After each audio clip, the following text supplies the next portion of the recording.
Hey, it's Jason from Pro Guitar Studio, and today we're going to look at 3-string triads on the thickest 3 strings of your guitar. So oftentimes I see people get stuck in a rut where they're playing chords and you might only be playing open chords or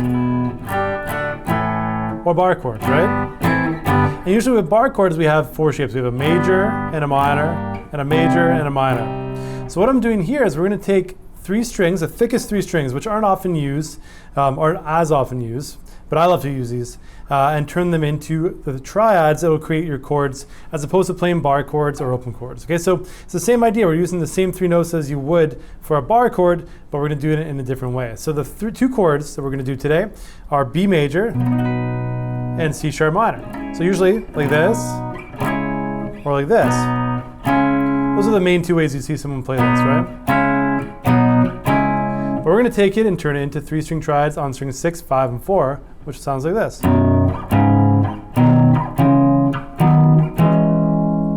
So much different sound than just your standard bar chord. The cool thing with this is if someone is playing a bar chord, maybe another guitarist you're playing with, playing those bar chords, you can play these triads to sort of, contrast that as opposed to playing the same thing. And if you take that and one step further and arpeggiate them,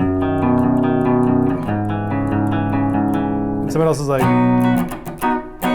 it can sound really cool. So the first chord we're looking at here is the lowest version of this chord, lowest voicing of this chord, and this is a B major. So our root note's on the 5th string, 2nd fret, and we're going to play that with our ring finger. Middle finger's on the 6th string, 2nd fret, and that is the 5th interval, okay? So the root note here, 5th interval, and the major 3rd, 1st fret on string number 4. And when you strum this, you want to make sure you only hit those 3 strings.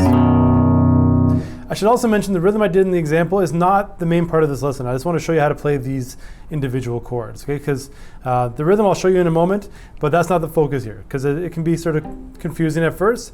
And if you're not comfortable with that kind of strumming, don't feel like you need to do it. You can just play these chord shapes. So there's our B major. Now to C sharp minor, we're going to slide up to the 4th fret, string number 6, 4th fret, string 5. So this is our root note, C sharp.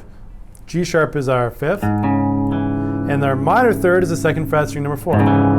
So this is a major shape, minor shape. So this is a 2nd inversion of a major, which means the 5th interval's in the bottom, and a 2nd inversion of a minor.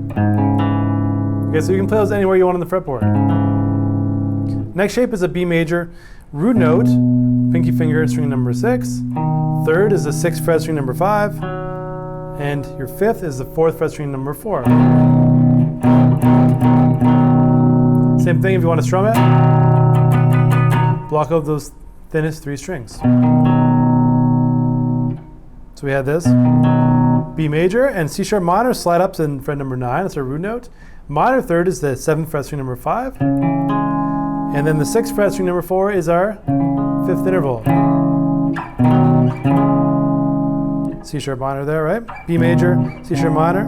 So far we have B, C sharp minor, B, C sharp minor. And then we have a first inversion of B, which is the 11th fret, string number 6, and 9th fret, string 5 and 4. The root note's on the 4th string here. Love this voicing. First inversion chords sound really, really nice, especially if you're playing as a 2nd guitar part. And then our final chord shape, C sharp minor as the 2nd inversion. We have the 11th fret, string number 4 and 5, and 12th fret, string number 6. So our root note again is up here, minor 3rd on the bottom, 5th in the middle. So you can play around with those.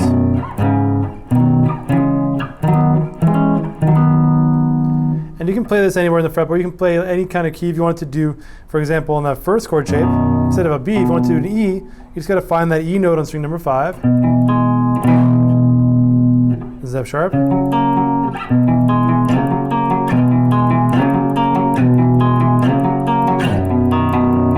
the main point there is these are movable. Okay, so you have those 2 chord shapes, major, minor, in 3 different voicings. Okay, so we have a root inversion, which was the second one I showed you there.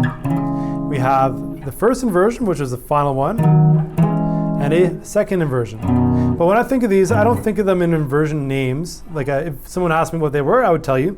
But when I'm playing them, I use them all as a B major, for example. So that's a B major, that's a B, that's a B. I don't really differentiate when I'm thinking about it, because a lot of times when you're using these in something you're making up or playing along with, you don't need to necessarily worry right away about the inversion. You're trying to use your intuition to play chords that make sense.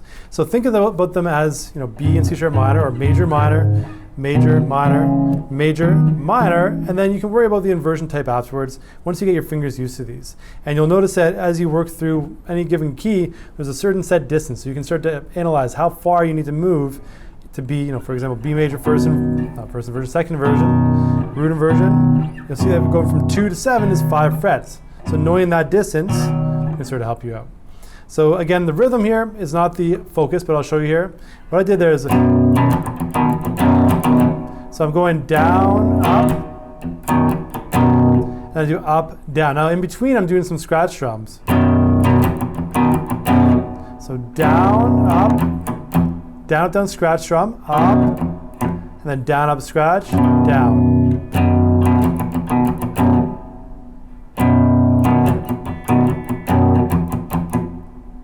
And I usually at the end there, I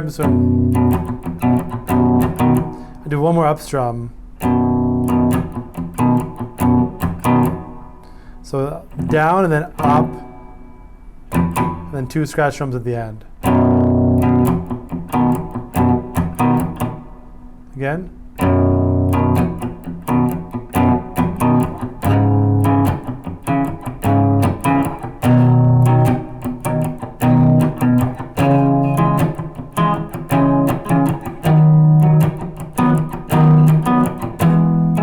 Oh, there we go.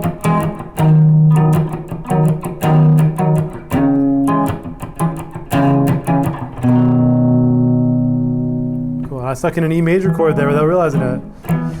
Awesome. So play with that. The rhythm, like I said, is secondary, but if you want to work with that, slow that part down, play along with me. Down, up, down, up, with the scratch drums in between. Have fun with that. Any questions about this, let me know in the comments below. If you like this video, give me a thumbs up, subscribe to my channel for more videos like this every single week, and I'd love to hear from you. So talk to you soon.